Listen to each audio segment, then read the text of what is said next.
Right, kids, Assalamu alaikum. Welcome back to the online class.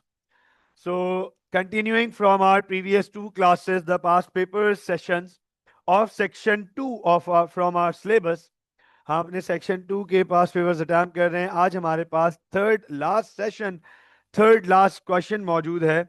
So let's start this question. देखते हैं इस सवाल में एग्जामिनर ने क्या इंफॉर्मेशन दे रहा है, क्या क्या पूछ रहा है हमसे. एप्लीकेशन को, एनालिसिस को किस तरीके से आंसर के अंदर लेकर आएंगे. ADN is a food retailer. Let me just highlight this. All right. ADN is a food retailer. ADN एक food retailer है. It has 5 shops and 300 full-time employees. Okay. तो 5 shops हैं इसके पास और 300 फुल टाइम एम्प्लॉयज हैं और food retailer है. Precisely बताया है, सिर्फ रिटेलर नहीं, फूड रिटेलर है. All ADN's employees receive off the job training. तो तमाम 300 एम्प्लॉयज को off the job training provide की जाती है. फुल टाइम भी है और off the job training provide की जाती है काम से हटकर. ADN has a tall hierarchical structure. ADN का स्ट्रक्चर टॉल है, लेवल ऑफ हिरार्की ज्यादा मौजूद है. Managers have a narrow span of control. तो मैनेजर्स का स्पैन ऑफ कंट्रोल नैरो है. कम लोगों, हर एक मैनेजर बहुत कम लोगों को मैनेज कर रहा है. तभी तभी हमने पढ़ा है it would be either tall and narrow और it would be either short and wide. Organisations दो ही टाइप की होती हैं, tall but narrow, short but wide. तो sir narrow span of control है, ऑब्वियसली टॉल हिरार्कियल स्ट्रक्चर है. And all use an autocratic leadership style. तमाम managers autocratic leadership style use करते हैं. इसका मतलब यह है कि सर टॉप पे सारी पावर है, मैनेजर से सारी पावर अपने पास रखी हुई है. मैनेजर्स ये पावर पास डाउन नहीं करते और डिसीजन मेकिंग टॉप से आ रही है, ऑर्डर्स आते हैं टॉप से. ADN's directors are planning to expand the business and cannot decide whether it is better for a business to use internal growth or external growth. अब ADN के directors business को grow करना चाहते हैं लेकिन ये डिसाइड नहीं कर पा रहे कि बिजनेस के लिए इंटरनल ग्रोथ बेहतर है या एक्सटर्नल ग्रोथ. ये कंसर्न है उनका. तो I hope that the case is very clear. Case बहुत आसान है. आई लव दिस केस, मुझे बड़ा मजा आया इस केस पे का ठीक ठाक फ्री की एप्लीकेशन हमारे पास अभी से मौजूद है. आंसर कुछ भी हो, एप्लीकेशन बहुत आसानी से आ जाएगी इसमें. फूड रिटेलर है, 5 शॉप्स हैं, 300 फुल टाइम एम्प्लॉयज हैं, सब of the job training receive करते हैं, टॉल हिरार्की है, नैरो स्पैन ऑफ कंट्रोल है, ऑटोक्रेटिक लीडरशिप स्टाइल है, इंटरनल ग्रोथ एक्सटर्नल ग्रोथ, मतलब बिजनेस को ग्रो करना चाहते हैं. ठीक ठाक एप्लीकेशन मौजूद है. पहला सवाल है हमारे पास, define span of control. Very very very simple answer.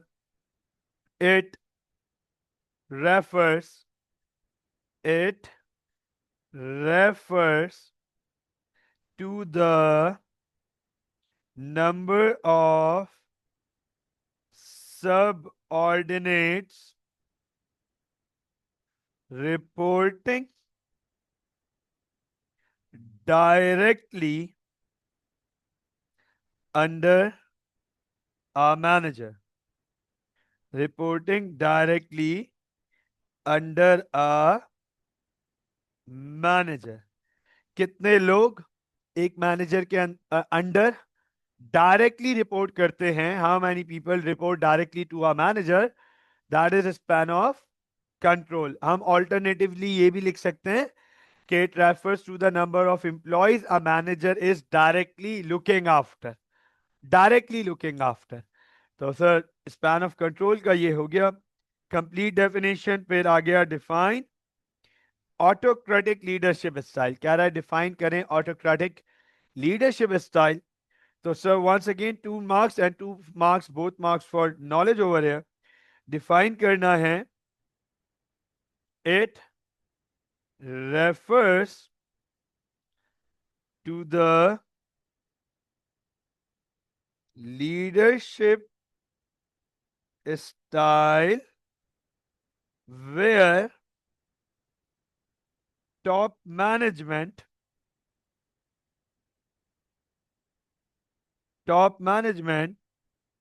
keeps all the decision making power and gives orders to the lower management. Top management ऊपर से नीचे तक ऑर्डर पास करती है और तमाम डिसीजन मेकिंग पावर अपने पास रखती है. No feedback required, no feedback asked. ना फीडबैक मांगा है, ना फीडबैक की जरूरत है. Autocratic leadership style. आगे चलते हैं, part C. Outline 2 benefits to ADN of having full time employees. कह रहा है 2 benefits बताओ एडीएन को जो होंगे फुल टाइम एम्प्लॉयज रखने से. तो आपको पता है कि सर ये 4 marks है, 4 marks हैं. तो 4 mark की जो मार्किंग है वो you all know, two knowledge and two application. Two knowledge and two application.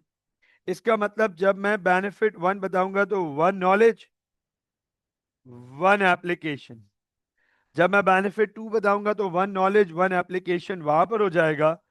तो सर इस तरीके से हमारा ये मार्किंग आ जाएगी. एक जब हम बेनिफिट बताएंगे तो ये नॉलेज में आ जाएगा और उसे केस से रिलेट करेंगे तो एप्लीकेशन बन जाएगा. मैं कोशिश करूंगा यहां 2 से ज्यादा बेनिफिट्स ही बता सकूं. चलें, let me ask you guys, what do you guys think are the benefits of full time employees? Alright, आप सब ने एक पॉइंट कॉमन दिया लॉयल्टी का, कि सर लॉयल्टी एक बेनिफिट है having full time employees.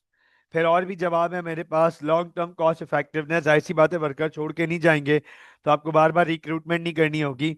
Stability होगी, स्टेबल वर्कफोर्स होगी, तो कंसिस्टेंसी आएगी सर्विसेज में. यस सर, तो आप लोगों ने जो पॉइंट्स दिए, सबसे पहला लॉयल्टी का पॉइंट दिए, मैं बेनिफिट 1 लॉयल्टी को ही यूज करता हूं. नोट कीजिएगा, benefit 1, workers likely to be loyal.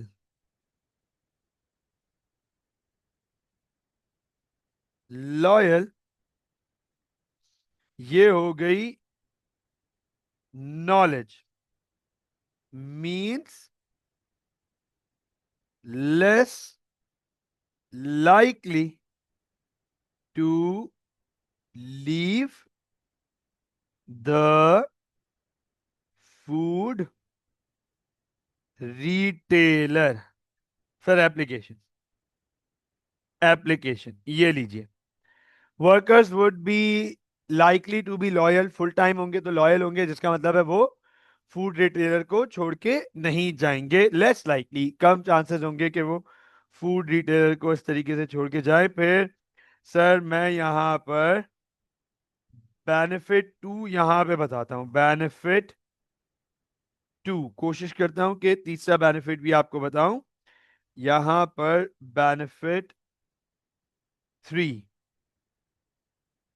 Note कीजिएगा, फोकस कीजिएगा. सर दूसरा बेनिफिट ये है हमारे पास कि कंसिस्टेंट सर्विसेज होंगी हमारी सर्विसेज. क्योंकि जैसे आमना ने एक पॉइंट रेस किया सर, स्टेबल वर्कफोर्स. तो sir stable workforce more likely to give consistent services. तो नोट कीजिएगा, कंसिस्टेंट सर्विसेज, ये हो गई sir knowledge, can be provided at 5 shops. Sir पांचों शॉप्स पे कंसिस्टेंट सर्विसेज प्रोवाइड की जा सकती है एप्लीकेशन. 5 शॉप्स हमारी एप्लीकेशन हो गई. Consistent services, full time employees होंगे, सर्विस कंसिस्टेंट होगी पांचों शॉप्स पे. और फुल टाइम एम्प्लॉयज के साथ कम्युनिकेशन बड़ा आसान होता है. पार्ट टाइम एम्प्लॉयज हैं, कभी आ रहे हैं, नहीं आ रहे, चंद घंटों के लिए आते हैं, थोड़े से टाइम के लिए आते हैं, तो जाहिर सी बात है पार्ट टाइम की तादाद ज्यादा होती है, फुल टाइम एम्प्लॉयज की तादाद कम होती है. एक ऑर्गेनाइजेशन अगर 10 फुल टाइम एम्प्लॉयज से काम करता है और उसे अगर वही ऑर्गेनाइजेशन को सेम काम के लिए पार्ट टाइम रखने पड़ेंगे तो शायद उसको डबल वर्क फोर्स रखनी पड़ जाए. तो number of employees full time में कम होते हैं, तो इसका एक बड़ा फायदा ये होता है कम्युनिकेशन बड़ी आसान हो जाती है. कम्युनिकेशन बड़ी आसान हो जाती है. Easy to communicate, easy to communicate knowledge हो गई है विद ऑल 300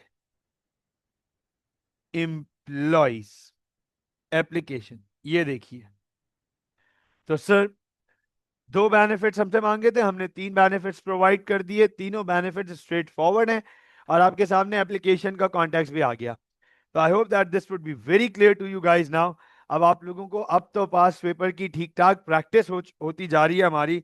हमने सेक्शन 1 के पास पेपर्स किए, फिर मंथली टेस्ट कंडक्ट किया, उसके रिव्यू हुआ, फिर सेक्शन 2 के अब तीसरा सवाल है ये हमारे पास. आगे देखते हैं. Question number 4, explain one benefit and one limitation to ADN of using of the job training. कह रहा है एक बेनिफिट बताना है और एक ड्रॉबैक बताना है. एडीएन को, ये बड़ा इंपॉर्टेंट पार्ट है, वर्कर को नहीं बल्कि एडीएन को, के ऑफ द जॉब ट्रेनिंग का एक फायदा और एक नुकसान. तो जरा बताएंगे ऑफ द जॉब ट्रेनिंग के क्या फायदे होते हैं और क्या नुकसान होते हैं. What are the benefits and drawbacks of the job training? So, examiner is asking us the and limitations of the job training. हमें एग्जामिनर कह रहा है कि ऑफ द जॉब ट्रेनिंग के एडवांटेजेस और लिमिटेशंस बताएं. तो मैं आपके सामने एडवांटेजेस की बात करने जा रहा हूं. सबसे पहले बेनिफिट की बात करते हैं. नोट कीजिएगा, फोकस कीजिएगा. ऑफ द जॉब ट्रेनिंग में एक बड़ा एडवांटेज क्या होता है? ऑफ द जॉब ट्रेनिंग का सबसे बड़ा एडवांटेज मैं आपको बताता हूं, बहुत बड़ा एडवांटेज है वो ये कि क्योंकि काम पे नहीं होता वर्कर, तो उसे बहुत सारी चीजें सिखाने का मौका मिल जाता है. काम पर काम को भी देखना है और ट्रेनिंग को भी देखना है, which becomes very difficult sometimes. बहुत बहुत ज्यादा मार्जिन नहीं होता, वर्कर को बहुत सारी चीजें सिखाने का मौका नहीं मिलता. लेकिन ऑफ द जॉब ट्रेनिंग पे क्योंकि सारा फोकस अब हमारी ट्रेनिंग के ऊपर है और रेगुलर काम के ऊपर नहीं है, तो वहां पे वर्कर को बहुत सारी चीजें सिखाई जा सकती हैं. तो बेनिफिट देखिएगा, मैं क्या बेनिफिट लिख रहा हूं, नोट कीजिएगा. Wide range of skills can be taught. ये देखें जरा sir, knowledge, wide range of skills सिखाई जा सकती हैं to the full time employees. Full time employees को. ये हो गई एप्लीकेशन. अच्छा, मैं आपको तरीका भी बता देता हूं कि ये जो to the full time employees है ना, ये हम इधर इधर इधर इधर इधर मेंशन करेंगे, इधर एक्सप्लेनेशन में मेंशन करेंगे. दिस वी वुड बी, ये हम एक्सप्लेनेशन में लिखेंगे. ये देख लें, to the full time employees. अब वाइड रेंज ऑफ स्किल सिखाने से क्या होगा? सर क्या फायदे होंगे? वर्कर्स फ्लैक्सिबिलिटी आएगी, वर्कर्स में लर्निंग आएगी तो प्रोडक्ट एफिशिएंसी आएगी, प्रोडक्टिविटी बढ़ेगी। तो अब आप नोट कीजिएगा, wide range of skills can be taught to the full-time employees, making them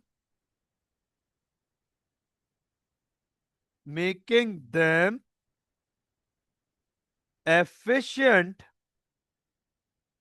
resulting in higher output with reduced costs analysis।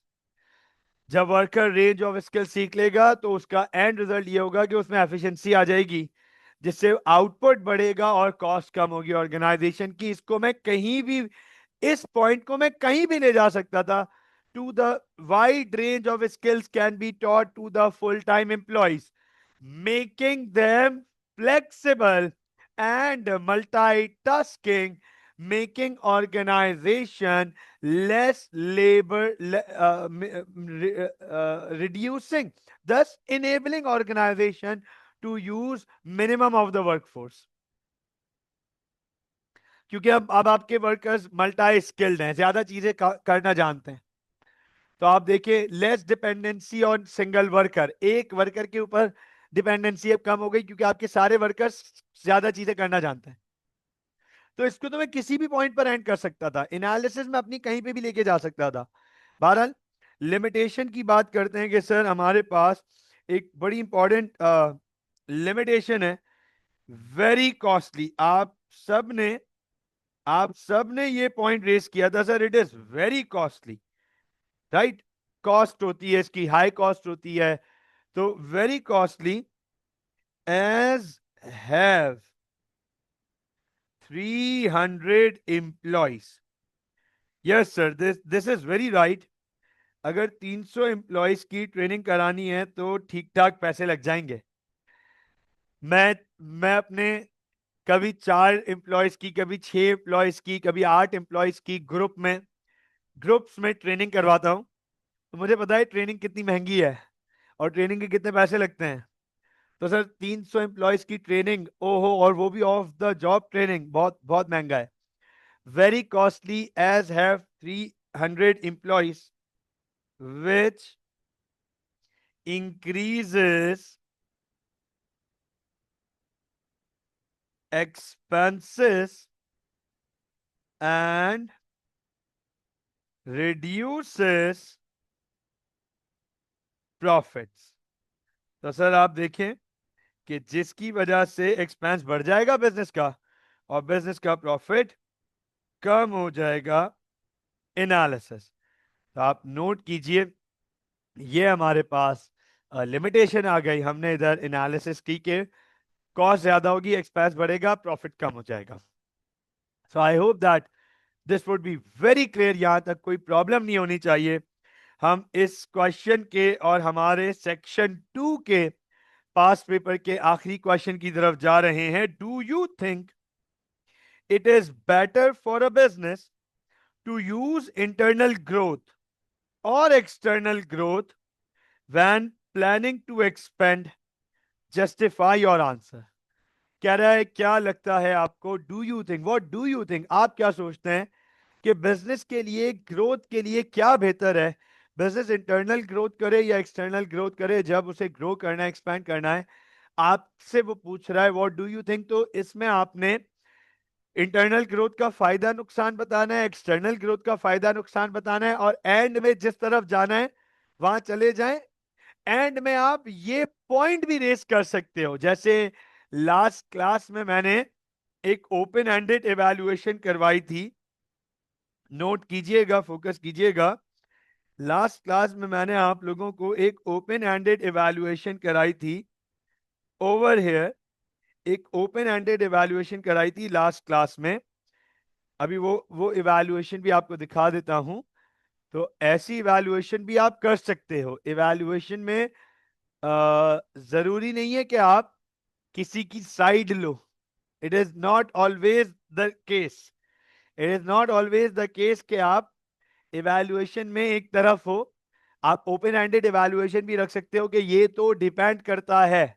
और किस चीज पे डिपेंड करता है वो फैक्टर्स एग्जामिनर के सामने रख दीजिए। जैसे यहां पर हमने ये कहा था, overall it depends on the skills with in the business.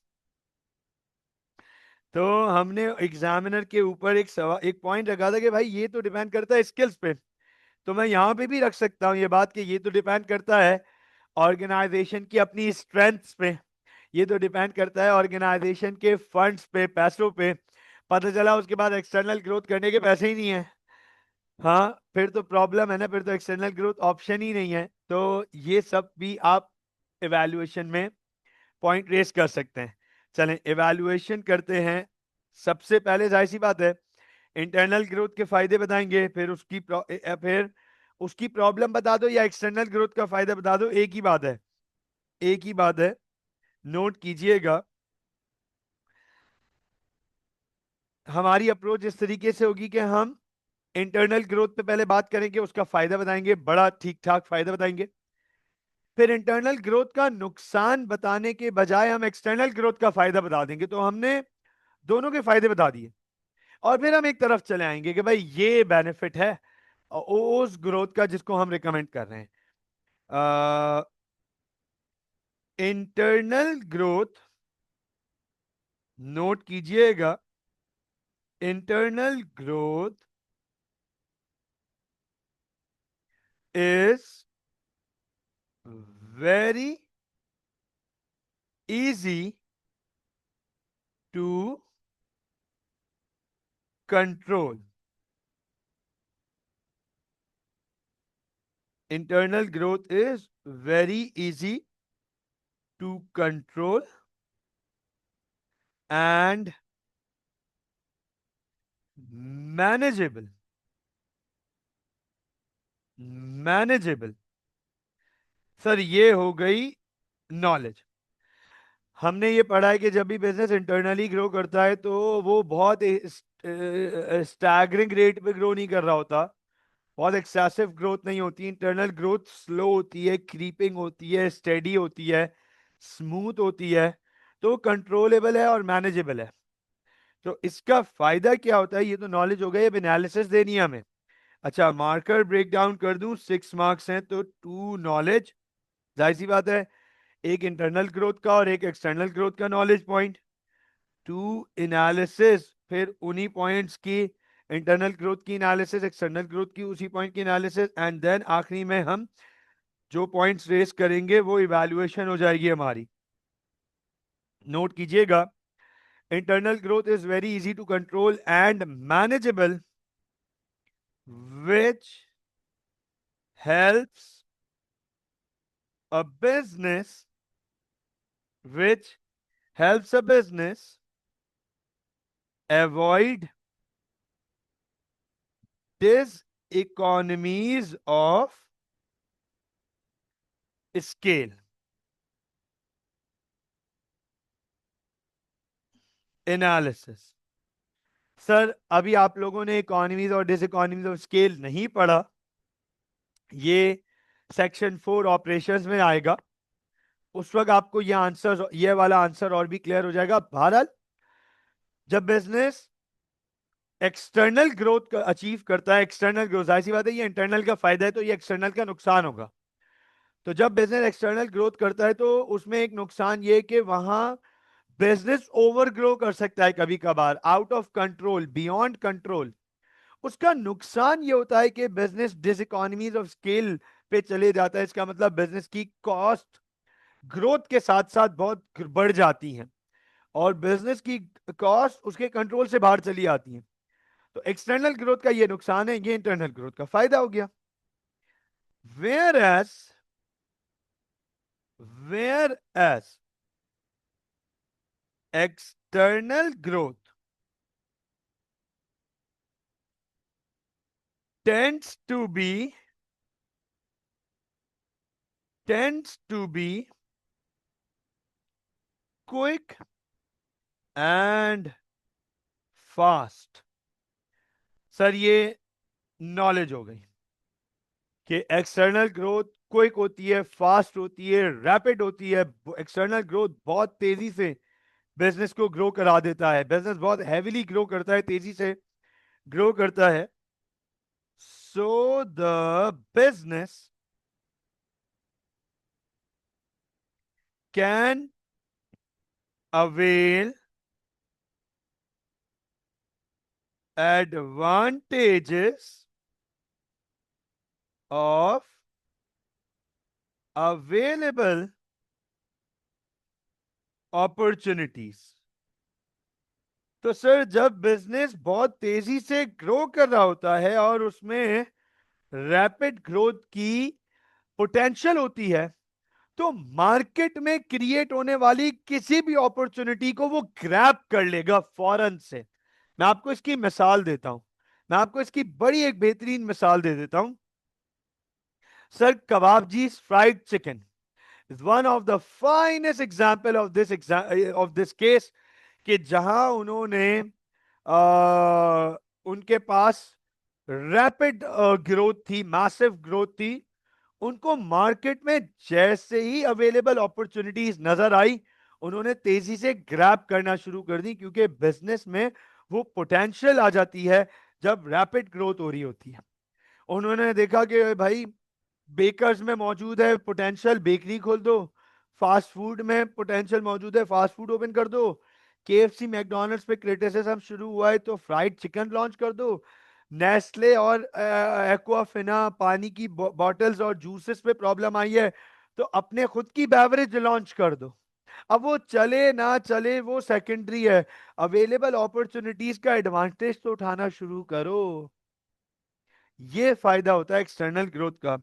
अब हमने दोनों तरफ बात कर ली है, अब हम किसी एक तरफ चले जाते हैं। Overall it depends on many factors such as the finance available and ability of employees to handle workload. Thus, both, या फिर मैं कहूंगा overall and ability of employees to handle workload, if manageable, external growth tends to be